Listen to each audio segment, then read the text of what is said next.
Well, we'll go ahead and get things started. Thank you guys for joining us for our first Beyond the Fence Line Next Generation Ranchers call. Um, I'm going to kick things off today with our Vice President, Whitney Klasna. She's going to tell us a little bit about her history with the United States Cattlemen's Association and some things that might be going on. Thank you, Maggie. Yes, my name is Whitney Klaza. I'm the Vice President of U.S. Cattlemen's Association. I farm and ranch in Northeast Montana with my husband and his parents. And I'm currently sitting in the pasture right now where I can get cell phone service. So if you hear strange sounds, I apologize. But I wanted to welcome everyone for joining us on this Beyond the Fence Line call. This is kind of a new thing we're trying to basically just try and engage with more members and more producers and trying to get information out in a quick manner, as well as having conversation with that. So I want to thank Todd Clemens for helping sponsor our next gen call. He's a member of our U.S. Cattlemen's Board. And of course, we've got great partners joining us later on. We got Dave Voth with Good Grazing Makes Sense. And so we've got a great opportunity to come here. I guess a little bit about my history with the U.S. Cattlemen's Association. I started way back when USCA was first formed. I was like 18 or 19 when U.S. Cattlemen's formed, and I was part of our state association in Montana, as well as RCAF at the time, but that's when U.S. Cattlemen's had split off. But the reason why I continued on with U.S. Cattlemen's Association is because I believed in the mission that the founders had put forward, and they were willing to give me an opportunity and a voice at the table. So that's what we're trying to do here, is to give everyone a voice at the table and having everyone's opinions and thoughts heard. So that's what has kept me engaged throughout the years. It's been, man, I'm trying to think, it's probably been about 15, 17 years that I've been involved. So yeah, so it's been a lot, and involvement ebbs and flows with as life ebbs and flows too. So that's the great thing about U.S. Cattlemen's Association, is we have a great lineup of leadership within our organization, as well as people that are coming behind us that can pick up where the previous person has left off. We've had great success in several different avenues in our policy work in Washington, D.C. And, a lot of that is just thanks in part to the people that are participating on our committee calls and just being there and being a voice in the room. We know it's hard to get off the farm and ranch on a daily basis, and that's why, thankful for the technology that we have of these Zoom calls or conference calls to be able to engage with each other, as well as engage at both the state and national level on our policy work. So we're having a great opportunity to go to Washington, D.C. for our annual fly-in. It's been a few years since we've met in person together in Washington, D.C. So that's coming up May 4th, 5th, 6th in Washington, D.C. So I'm very excited to head back to the Capitol and meeting everyone that's, becoming part of this next administration, as well as engaging with our, counterparts and organizations and other Senate and congressional offices. So we've got great opportunity for anybody that's never been to DC before. It's a great time to go to be part of these DC fly-ins, because you get to be in the room having those conversations with the decision makers that are directing our policy at the national level. So there's no better opportunity than right now to be engaged. And if you have any questions or want to just know more about it, feel free to reach out to me. I've gone to DC about every year since I turned 18. I'm not as seasoned as like Jess Peterson, but I did spend a fair amount of time in DC, so it's a great town to be in. It's nice to visit. I don't think I'd ever live there though. So but if you have any questions, just please reach out to me, or Maggie or anyone on our U.S. Cattlemen's team. And I appreciate everyone just taking the time to be on here. So with that, I'll turn it back over to you, Maggie. All right. Thank you so much uh, for jumping in. I see Jimmy is on. Jimmy, don't worry about video. That's fine. Conversation wise. Also, I have I believe Amanda Kammer is on too. Just kind of background, they both run both sales. I'm both connected with both of them. I went to school with Jimmy and Shaylee there in Powell, Wyoming, and Amanda Kammer and their family are from South Dakota. Good family friends of ours, and love to support everything they do. Could you guys just kind of give us a brief down of kind of what has been going on in the bull buying world here recently?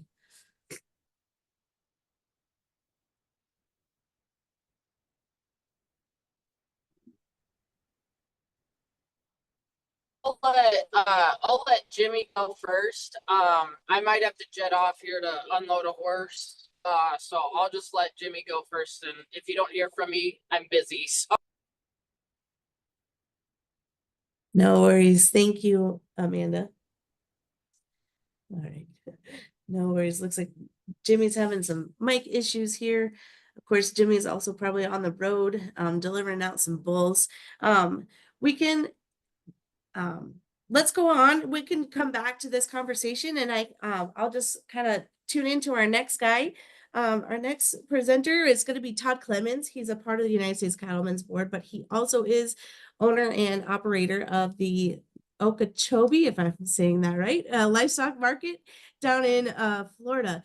So, Todd, what are your markets kind of looking down in your area? Well, Maggie, yes, that's a day-to-day thing with everything that's going on these days. You don't know from 1 minute to the next. Don't look at the futures board and don't look at the Dow and don't look at any of that stuff because it's changing so fast. Yeah, we've been in the livestock market business. I'm third generation and my children are in it, so they're the fourth. We've had our market since 1961. We also have a ranch that has passed down to the third generation, and so we're in the ranching business and in the livestock market business. So we see both sides of it, and I really got interested in, we don't see the finished product down here in South Florida. We raise our cattle here. They're Brahman cross cattle, and we're really remotely isolated. I guess like you guys up in Montana and all, we're just so far away from everything. We're not kind of connected to that, so we have to reach out for information on our cattle. And the one thing I know about South Florida cattle is they're tough, and they live and they survive. And people from all over the grazing country really like our South Florida calves. They're very hardy. And a lot of these calves down here now will bring about as much as those calves are bringing. Certainly up in the Southeast, our calves probably outsell Alabama and Georgia and Mississippi just because they've got so much of that hybrid vigor in them, and their health is so good. Prices on our calves are really good. There's limited supply, and yeah, I'm kind of promoting Florida beef, yeah, but it's a very good product. So we get to sell our calves to you guys, or you guys out there in the feeding area, and we do feed a few cattle up in Kansas, and to try to just stay in that end of the sector so we can get information back on how things are going. And our cattle will grade and yield about like anybody else's will. They'll be in that 80% or better choice, and all those markers that you have to hit. And I don't know all the details about it, but our calves will perform right there with the best of them. But this market is just, and people use the word crazy, and I don't think it is. I think it's where it needs to be for us to stay profitable. And actually, and we do a market report every week at our livestock market, and I said I think we need to be profitable without. We don't need to be looking for any federal assistance. We don't need to pencil in subsidies or government stuff, or we don't need to pencil in LRPs or any of that. We need to pencil in a profit on what our prices are bringing here in Florida and put that against what it costs for us to raise that calf and put money in the bank and stay in business. And if we can do that without any of the other things, then I think we're going to be okay, because there are tools and benefits through LRPs and your subsidy programs and things like that that certainly help keep this land in production down here. We're fighting 27 million people, which is, you guys, you've probably been down here before and seen where we live, but just an hour from here, President Trump's house is at Mar-a-Lago. That's an hour from where I live and from where our ranch is. And then when you go to the West Coast over towards Tampa, it's just as bad over there. I mean, populations on the Gulf and on the Atlantic, and it just coming together, and it's growing closer and closer to Okeechobee. And the Kissimmee River, which feeds down into Lake Okeechobee, which feeds the Everglades, which is the biggest, largest filtering system. It's just a large river that filters water all the way down into the ocean. It's all one ecological chain, and we're right in the middle of it. And so we have to operate responsibly. We have to use our best management practices, and we have to do all those things that the government, we're allowed to operate where we are, but we still have to work under certain rules and regulations. I'm sure that's probably the same as you guys. So it's really hard. We don't have to feed cattle like y'all do. Our grass isn't near as strong. We have grass all the time, but we have to fertilize and we have to lime and we have to spend money doing that to raise our calves up. So, but I don't think the cost of our production would be as much as yours is. So these, and the calves bring a little bit less because of the freight difference. So we're not, if our 500-pound good number one steers on our market this week, we're still bringing about 320 to 330 a pound. Last week they were a little bit higher than that, but still, I mean, they're still bringing $1,600 or $1,700 for that 500-pound calf, that's about what we sell down here in South Florida. But that's really good money, I think.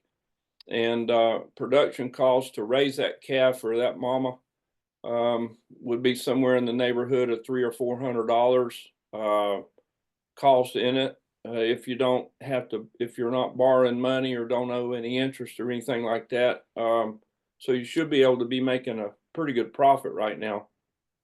We have pretty good bit of competition. You always want more at the livestock market. You always want all the buyers you can get, but we've had a new order or two come into our market from one from Mississippi, and I think one maybe that's buying some calves for somebody in Oklahoma.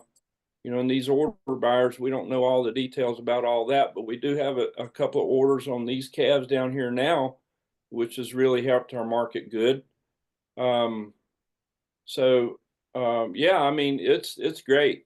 People are loving it, and even with this market going up and down and all the volatility that's out there, I think we're still in a pretty good stretch right here because of the numbers. Just the pure numbers are in our favor, and beef demand is up, and even at these high prices, it's people are still buying it because it's a good product. I mean, whatever the cost is so far, they've not balked at it, and maybe there is a level there where it's going to turn around. But so far, it seems like to me the meat is moving as good as it could be moving under the situation and circumstances of the economy and how things are going right now. So I feel pretty good about it. And we'll sell probably, last year we sold a little over 100,000 head through our market. There's 7 markets in the state, and we sell about 400 and some odd, 400,000 or some odd cattle through our markets here in Florida. And that's probably about half of the trade. We've got some big ranchers down here, the biggest in the world. We've got Deseret, which is the Mormons. We've got the Seminole tribe, which is huge. Just to name a couple, there's 4 or 5 of them that are up in the top 10, I guess, and they sell most of their cattle direct and have their own programs. So we're like most of the markets. We represent the small guy with 30 or 40 head, and we get the cuts off the big ranches and also. But I think we'll be in business here for a while. We've got a lot of land that's under conservation easements and a lot of land that's going to be, it'll be staying in production. They're not going to put all of it under solar panels. I think they're trying to do that. I don't know how it is where you are, but they're trying to use up some of our good food growing land for other purposes and developing a lot of it. But there's a pretty good group down here trying to keep our state green in the areas that it needs to stay green. So I think we'll have cows in Florida for a long time. You know, we've had them for 500 years down here already. There you So go. I think we'll be here for a few more years, Maggie. Yeah, well, thank you so much, Todd, for Yeah. all that information and joining us. And if you guys are ever in Florida area and want to check him out, I'm sure he'll be welcoming to anybody to go and see his operation. Absolutely. Thank you, Todd. Let's see, Jimmy, are you able to jump on here and give us a little rundown? Yeah, can you hear me okay? We certainly can. Nice to hear you, Jimmy. It's been a little while, and we'll turn the mic over to you. Okay, sorry about that. I think I was having some troubles with my Bluetooth, so I had to pull over. But anyways, yeah, you know, bull sales are doing great. We just had ours this past weekend, and we averaged right at $7,100 on just under 170 head of bulls, and you know, they've been on fire. But one thing I will say is I do think that it's a good time for rebuilding bull batteries when you can weigh up big bulls, old bulls, and refresh your genetics the way we can right now. It's a pretty exciting time. You know, I had several comments that guys said they were weighing up old bulls for, you know, $4,000, and I think I even heard one said one of his bulls sold for $4,500, and you know, 4 or 5 years ago, that's what they were buying those bulls for. So it's pretty exciting as far as the genetic improvement we're able to see right now, because guys are able to refresh their genetic inventory with their herd bulls. I think we're also dealing with about as educated group of bull buyers right now as ever before. Guys are really pushing for improving quality in their calves, whether it's from a carcass standpoint or a maternal standpoint. It's really fun to watch this next generation of ranch managers and ranch owners just really push the envelope when it comes to quality and kind of making changes and improvements. Maybe spending a little bit more on their genetics, but seeing it in return. And you know, I had a bull customer tell me the other day that he sold his fall calves. And if I remember correctly, he said he got $2,100 a head out of those 530 weight steers.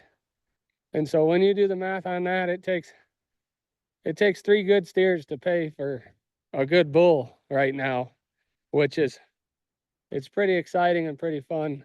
So I think the bull business right now, so long as you're focused on, you know, whether it be carcass or, you know, terminal end product or a maternal female, I think if you've got a program that's got a direction and a plan, I think that it's a fun time to be in the business. And the commercial guys are finally getting a point in time where they can see some profitability, and they're taking that and running with it and improving their cow herds. And so it's, I guess, yeah, it's just a fun time in the cattle business. Oh, thank you for that, Jimmy. I just have a few questions. I know you guys offer, online bidding and everything. Has Yep. that kind of and in person, has that kind of transition? Have you been seeing more people kind of being like online, either using DV auction or whatever system, your own?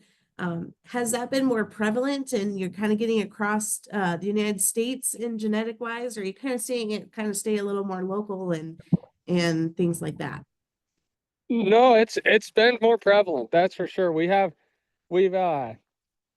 We've sold a lot more bulls the last 2 years online than what I'd say last year we sold more bulls online than we had all other years combined. And now, of course, some of that was due to weather, but yes, we've had more people come look throughout the winter and look at bulls, get their list in order, and then get online and buy bulls, and not have to come out here during calving season. It has allowed us to outreach a little bit. We're selling bulls from South Alabama all the way to down around Las Vegas, Oregon, and up as far north as right on the Canadian border in Minnesota. So it's allowed us to expand horizons and reach out to some guys that are maybe in a little different environment, but maybe the cattle work just as well in their environment as they do ours. So. Oh, perfect. Well, that's Jimmy Stewart and him and his wife Shaylee, and their crew. That's Big Country Genetics. If anyone on this call wants to go and look them up, they have an awesome website. And you can go and see that, like Jimmy said, they just had gotten done with their sale, but definitely keep them in mind. They're just based out of Cody, Wyoming, and we definitely love the support that they give United States Cattlemen's and of course the next generation. Amanda, do you have anything you want to add here real quick, like before we kind of move on to our next topic?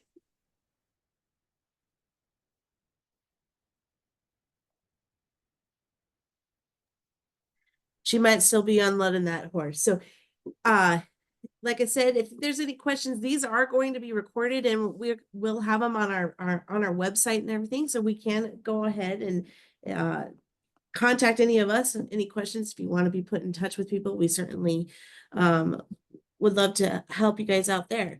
So next up here, we're going to have Errol Rice with us.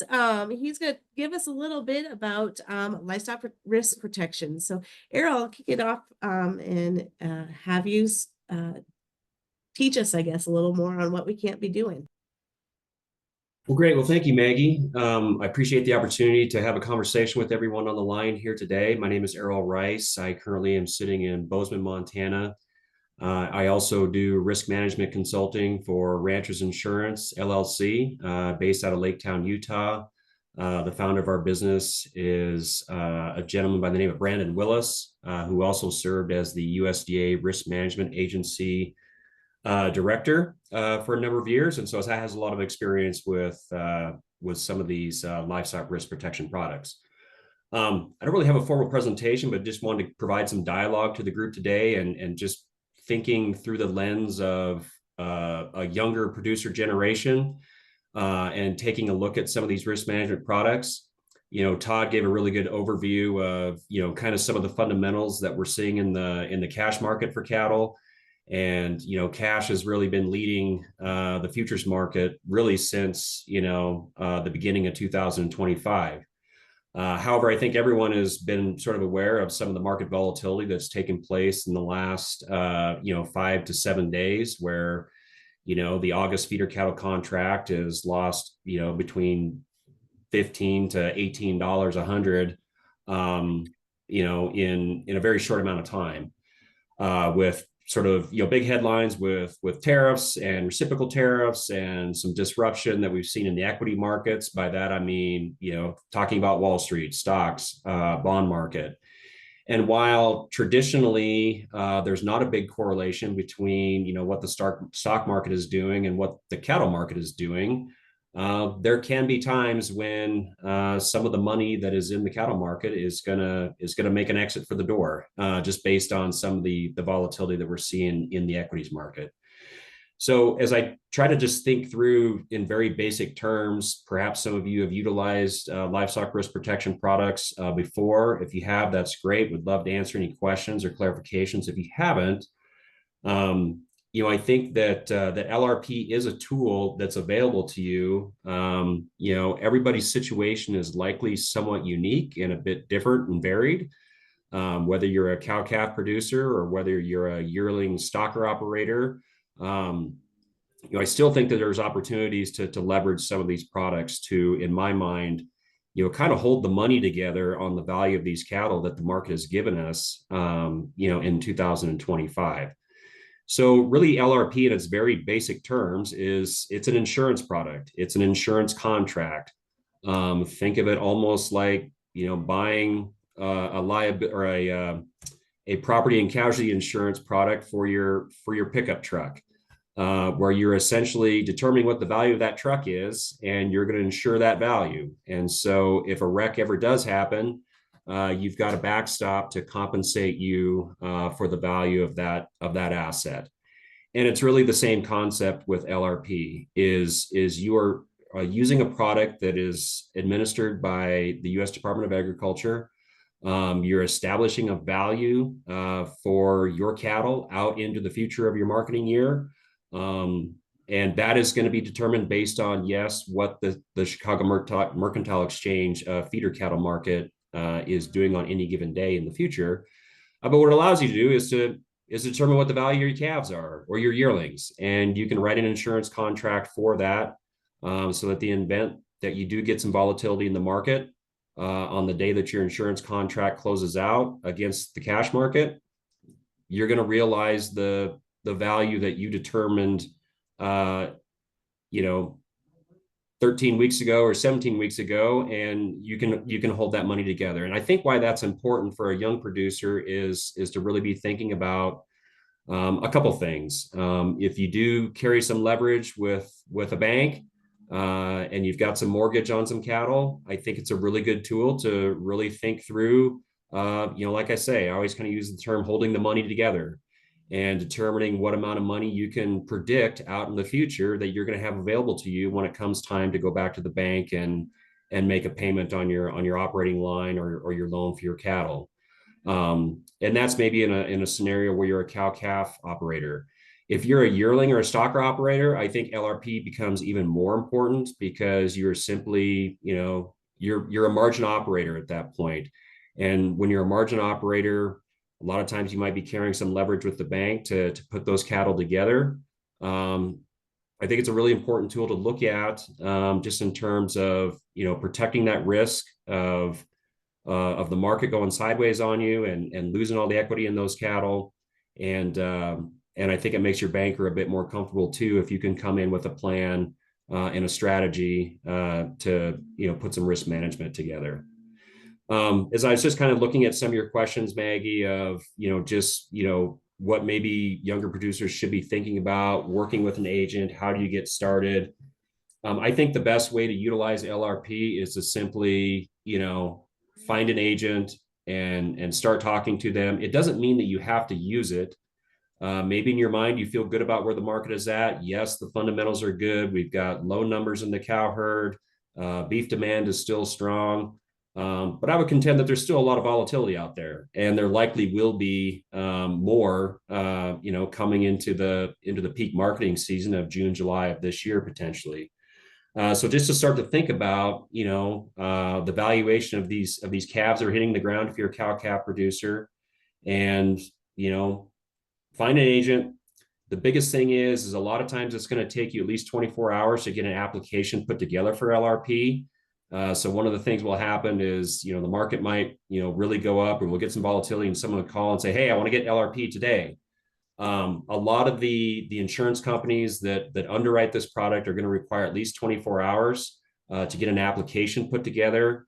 So just make sure you give yourself enough time to work with an agent, get your application put together, make sure all the fundamentals of the application are good with USDA. You know, if you're an individual or a sole proprietor, or if you're a part of a family corporation, all those kind of details need to get put down in an application and get reviewed by USDA. And sometimes that can take a little bit of time.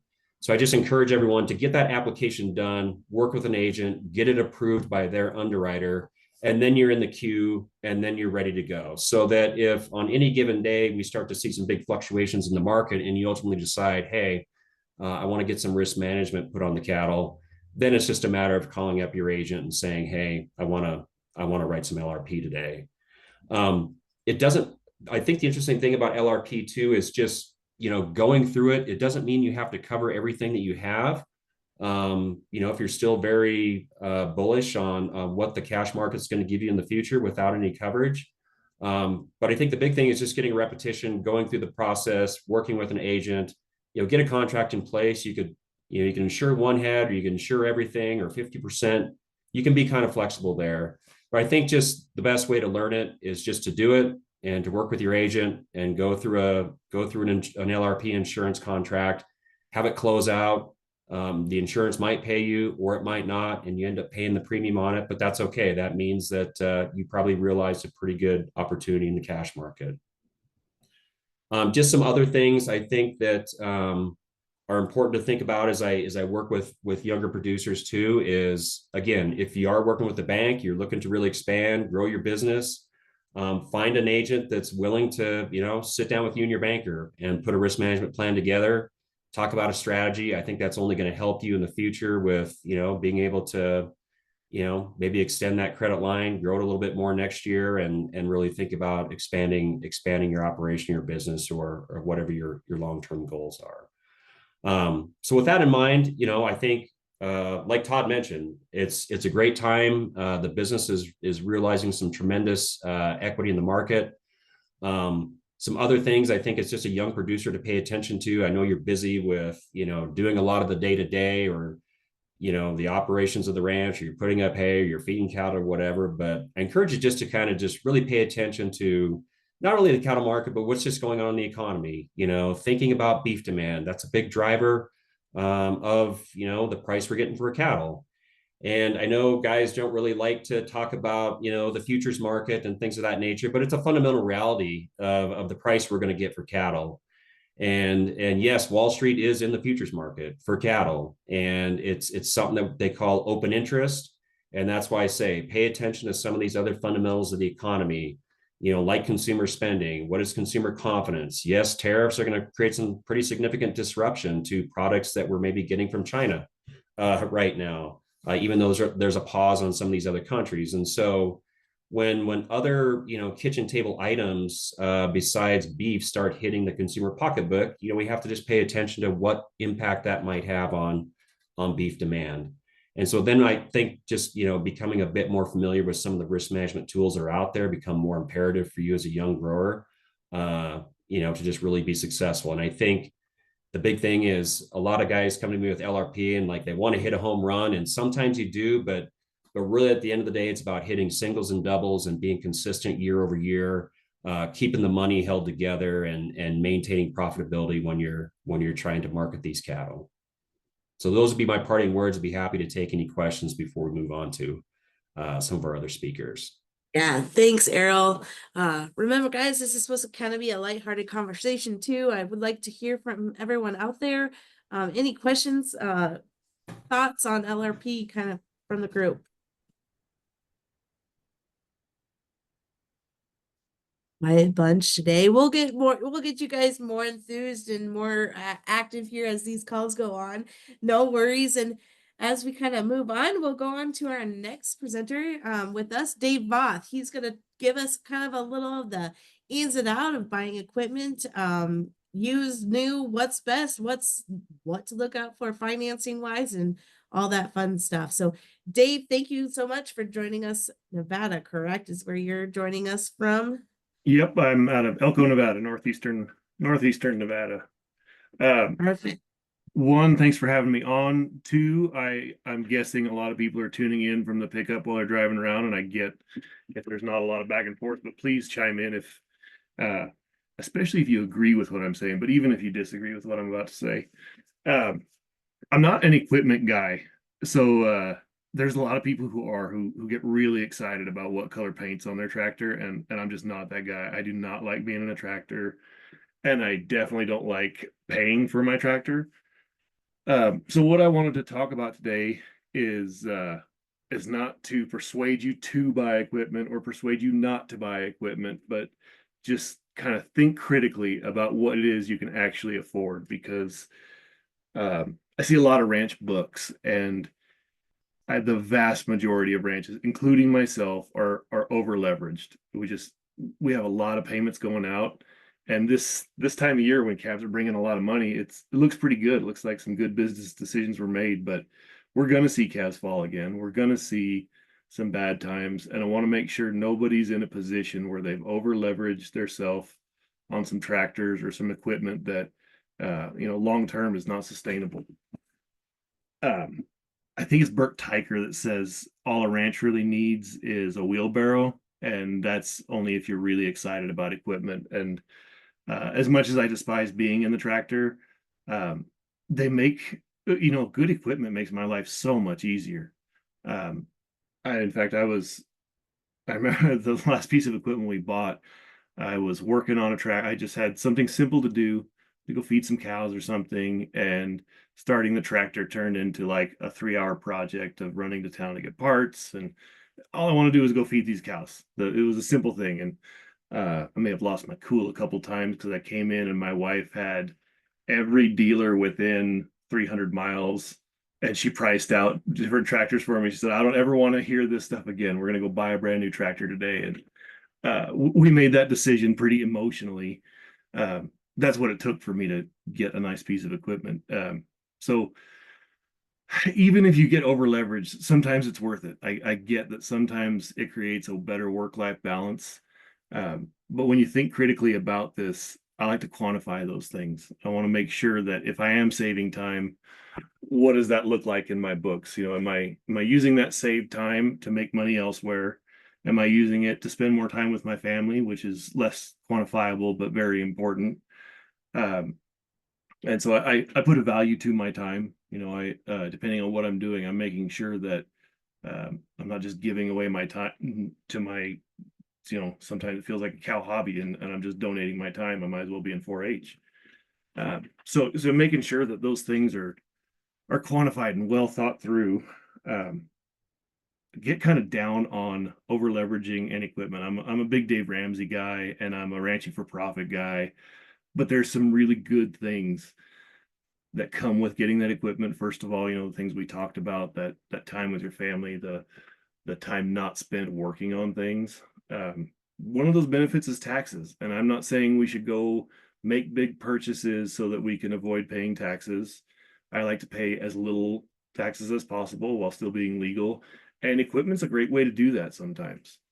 Um, December is when a lot of equipment gets purchased, and a lot of times we're making those purchases just to make sure we pay the government less. Um, I'd rather pay a little more in taxes than end up with an annual bill that I can't afford. So I really struggle, and I'm cautious about advising people to buy equipment just to avoid taxes. If in the long run that's a better option for your business, I'm all for it, but make sure you're thinking critically through that. It's not necessarily end of the year tax time. I imagine a lot of us are on a calendar fiscal year, so we're not up against that hard deadline to spend money or not spend money. But think about taxes as you're making this purchase. Will it help you in the long run? Will it help you this year avoid paying more than you need to? But don't let that be the driving factor in making a purchase. It can be pretty easy and tempting to do that, and I've definitely done that myself. And long term, the lower taxes I paid was probably not worth the long term 8% interest on something. The other benefit I want to talk about is when we talk about a balance sheet. I'm just gonna keep moving forward like we all understand the balance sheet. And if you don't, chime in or reach out to me later. But at the end of the day, you're just trading very liquid cash for a less liquid piece of equipment. So, you have $100,000 in cash and you just trade it for $100,000 piece of equipment, your balance sheet still shows $100,000. It's not like you just pissed that money away. You didn't just buy $100,000 worth of beer and drink it. You have $100,000 piece of equipment, which if you have it paid for, looks great to the banker. That's it's not super liquid, but it's an asset on the plus column of your balance sheet, and that money didn't just go away. The problem, obviously, is that asset will depreciate over time instead of the cash, which should appreciate in your bank account. So using that, really being cognizant of the balance sheet, it can kind of push you towards having to feel good about making this purchase. Don't let that be the only reason you purchase it, but I just want to reiterate that it's not just pissing this money away. Not only will you get your work done better and more efficiently, you still also have that asset. Although it's depreciating, $100,000 is a sizable chunk of money, whether it's in cash form or has a steering wheel behind it. The other thing, I've run this number for a lot of people. What they want is to buy a new piece of equipment. I run into two types of people. One wants the new piece of equipment and they hire me to run the numbers for them. And really what they're doing is telling me to run the numbers for them so that it shows it's a good idea to buy the piece of equipment. The other person is generally an old man who doesn't want his kids to be buying new equipment and wants them to suffer the way he did, and run these numbers to show me that this old piece of equipment is just good enough. And if it worked for me in the 50s, it should work for them in 2025. Really be critical about running those numbers. This is where good record keeping really comes into play. It's easy to just think about the last year, like, oh, how much time and effort did I put into that truck or whatever? Is it time to buy a new one because I'm wasting too much of my time and money on this? If you do some good record keeping, it's a really easy equation to run. Are you spending more on that piece of equipment currently to keep it going? And again, I count my time in this. If I have to mechanic 3 hours a week to get my feed truck running, if my time is worth $50 an hour or whatever it is, I've got to calculate that in there because I could be making $50 an hour somewhere else. And those kind of things are important. Also, it's intangible, but am I missing 3 family dinners a week because this old piece of equipment is taking up too much of my time? Calculate that into your equation, whether this is worth it or not. Maybe you don't like your family and you're better off spending time with the tractor and not having dinner with them, but that's probably not the case. Really think critically about what you need and make sure it's a need and not a want, or at least identify the difference. It's fine to want a new piece of equipment, but just put that out there that this is a want, not a need, and own it. I have definitely bought plenty of pieces of equipment and horses and cows and like a lot of stuff I have bought because I need it. I gotta have it. Not the case. I wanted a lot of those things, and that's fine as long as I'm honest with myself and can justify it in the end as a want, not a need. Talked about the balance sheet, work-life balance, the cons of equipment. The first thing that comes to my mind is cash flow. Be really careful of these high prices we're getting for calves right now. If you take on a 4 to 6 year loan, those payments are really easy to make right now, either on a monthly or an annual basis. I see a lot of people buying new trucks, a lot of pickups getting replaced and a lot of tractors getting replaced right now. And that's great if you can afford it right now. I definitely would not take a long-term note out right now at a high interest rate, expecting to keep this level of income. This thing is going to crash at some point. We're not going to see these prices forever. be really cognizant of how your cash flow is going to look 4 years from now and expect a much lower income. Other thing to keep in mind is the maintenance on these things. These are monsters that require, I mean, it is like having a baby. These things are expensive. I mean, I don't have to tuck them in at night, but maintenance on any of this equipment, I've heard up to 20% annually of the total value. I think that's a little high. I've heard I think Dallas Mount says that. That seems a little high to me, but even if you're talking 10% annually on $100,000 piece of equipment, better budget for $10,000 a year in tires, maintenance, repairs, things like that. Just because you're making a payment on it every month or annually doesn't mean that it's guaranteed to run smoothly for the next 5 years. Talk about depreciation a little bit. When you're looking at a piece of equipment, the purchase price minus its salvage value divided by its useful amount of years.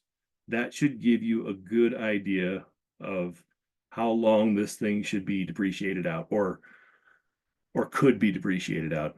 $100,000 piece of equipment bought today, and in 10 years you could sell it for 50,000, and you can get let's be honest, we're gonna get 15 years out of it. 5 to 10 is probably what the books want you to say, but I know everybody on this call is going to get as much, they want to pass that piece of equipment on to their grandchildren. And that's a great equation to use. Purchase price minus salvage value divided by the useful number of years. Keep that in mind anytime you're thinking about buying any piece of equipment. And I don't want to limit this to things with tires, tracks, and steering wheels. This is corral setups. This is chutes. This is any long-term asset. I would think this all the way through very critically. I would use some worst case numbers. I would use some best case numbers. And the answer is probably right there in between. I think my time is just about up. Is that? Oh, mute button didn't want to work there. Thank you so much, Dave. And I know it's here coming up, equipment buying season. Auctions are coming up. I know my family's getting ready for one here in just a couple of weeks there in St. Anne, South Dakota. So we're, people are looking and hope that this has helped you guys through. So just I guess I'll open up the floor here. Does anyone have any questions for Dave? I certainly don't want to come across as don't buy anything. I don't be too Dave Ramsey. Just really think critically about it. You don't want this to be a millstone you wear around your neck in 4 years. Hey Dave, how are you? Good. Are you LD Reed? Yes, Garnett, Kansas. Nice. So we are getting to the point in our career where we're young. We're a young couple. We've got a couple hundred cows. We run some yearlings. We've operated on the bank's money since the first day we decided to be in the agricultural business, and we switched 2 years ago, and my current banker is about getting into a position to can operate on your own, where you're not operating on the bank. And once we get our cows paid for probably in 2 years will be our last cow payment. What are your thoughts on, and once we do that, we're going to expand. What are your thoughts on buying equipment with the cash that you have as opposed to operating on your own money? So keep the extra cash you have left over after you sell your cattle and pay your bills. That's what you use to purchase your equipment with. An old man told me that it's better to operate on the bank's money and buy the equipment. That way you got the asset on your balance sheet as opposed to pissing your cash away for the year and still having a note on a piece of equipment. What are your thoughts on that? And what would you suggest for a young person moving forward on getting in an expansion mode and getting more equipment to make life easier? Yeah. So first thing, there's no one size fits all. I feel like Errol has some good information on this too. I see him kind of perking up, and I've heard him before. Um, there is the first thing I think of is how much risk I'm willing to take, and I'm pretty risk averse.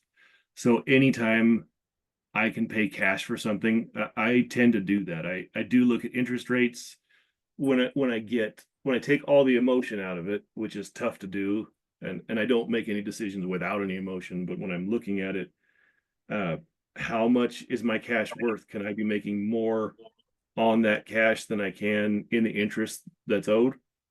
Um, Something to look at, but there's nothing like a good night's sleep for me. Not having I'm so risk averse. Not having that hanging over my head means a lot to me. Um, Something else you said reminded me of something I heard Mary Jo Erming say once. She said, and it really hit me hard, don't ever pay down debt.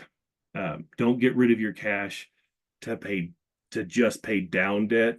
If you can get rid of some cash to pay off a debt, then you're in the clear. But a lot of times sitting on that cash, you're better off than applying money towards principal and still having that note. You could be cash poor at that point. Um, I've really taken that to heart lately, and a couple times I've passed on the opportunity to really pay something down, because if I'm left with no cash, I have a lower note. I still have to make that payment, and that risk was not worth it to me. I know guys who are very risk tolerant who wouldn't put any of that money towards paying down debt or paying off debt. They'd use it as a down payment to get more equipment. And a lot of times I see those guys at least looking very successful. And I caution trying to compare yourself to somebody who looks successful, because a lot of times the people driving nice new trucks and have fancy equipment maybe aren't as successful on the books as they might appear. I hope that answered. You were kind of breaking up, so if there's something I missed altogether, maybe type it in the chat. You bet. Yeah. And I hope I'm driving down the road, so I hope Oh, that the gotcha. background noise isn't too much. But No, you were just kind of cutting out during the question. I hope I got to everything. you bet. The end of the day, I gotta The say main point was just, is it better to operate on your cash and get a note for the equipment, or if you do have the cash, buy your equipment with the cash and operate on the bank's money? Oh, I got you. So either way, it's both. I gotta say it comes down to individual, risk tolerance and the terms you're getting. I would try and take out all the emotion, just run the numbers themselves and see what comes out better, and then add my emotions into it and see what offers the best night's sleep. You bet. Errol, you going to jump in on that? I'd like to do a follow up because Dave, I'm a little more risk adverse than Dave, obviously. So don't. What's that advice? If you follow my advice, you will lose your ranch. Is that how that works, Dave? The only thing I'd say on that equipment loan versus using the equipment versus the cattle, a lot of times on that cattle depends on when you're turning those cattle over, right? So if it's set of mama cows, you're going to hang on to them a little bit. You're going to hang on that debt, right? That payout. What you also find is if you're turning that over, certainly in our case, we're bringing on more grass cattle, we'll make that, and the bank's going to up your ante, right? So if you sell some in July, sell some in September, then you've got that buying power to go back out there. So it also depends on your buying strategy too. When do you turn that thing over? And this is where, again, I am a little more risk adverse than Dave, which is great to have him on here, because sometimes you want to make that cash, quote unquote, work for you and turn it over a little bit versus, just paying down that big darn equipment debt, and you don't have any cash to operate on. Maybe there's you got a chance to get some short-term cows. A lot of these young folks, right?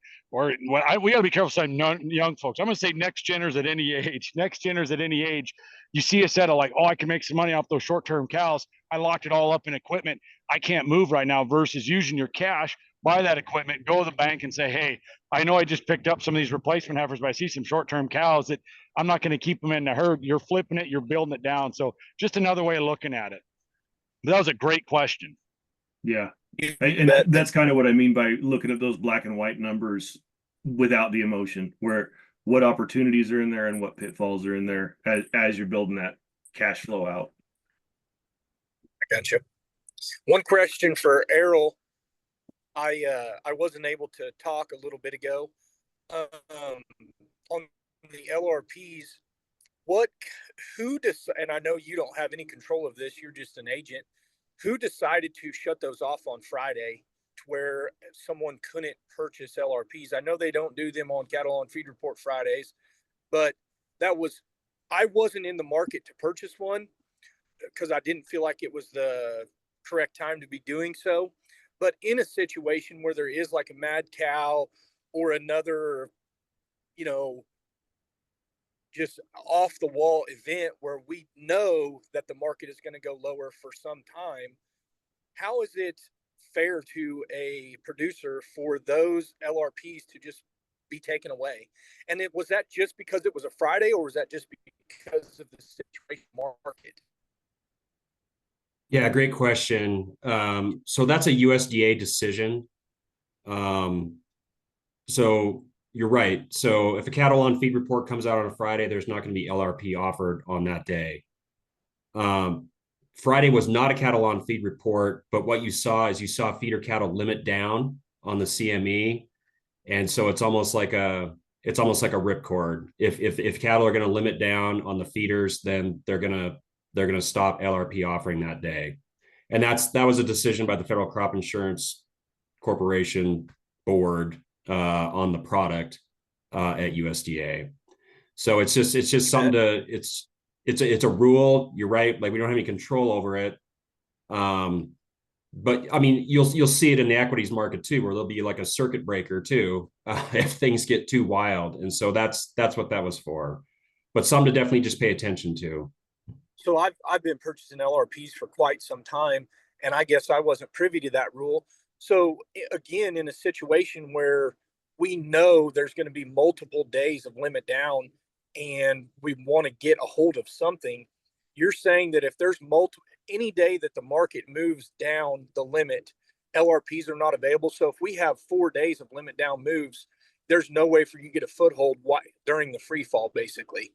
If there's just an absolute crazy event, you see what I'm saying? We've seen it. Yeah, it happened in 13. It happened in 2003, and so on and so right. forth. Yeah, that would be an unfortunate situation, obviously, right? And challenge is, like, we can't predict that would happen.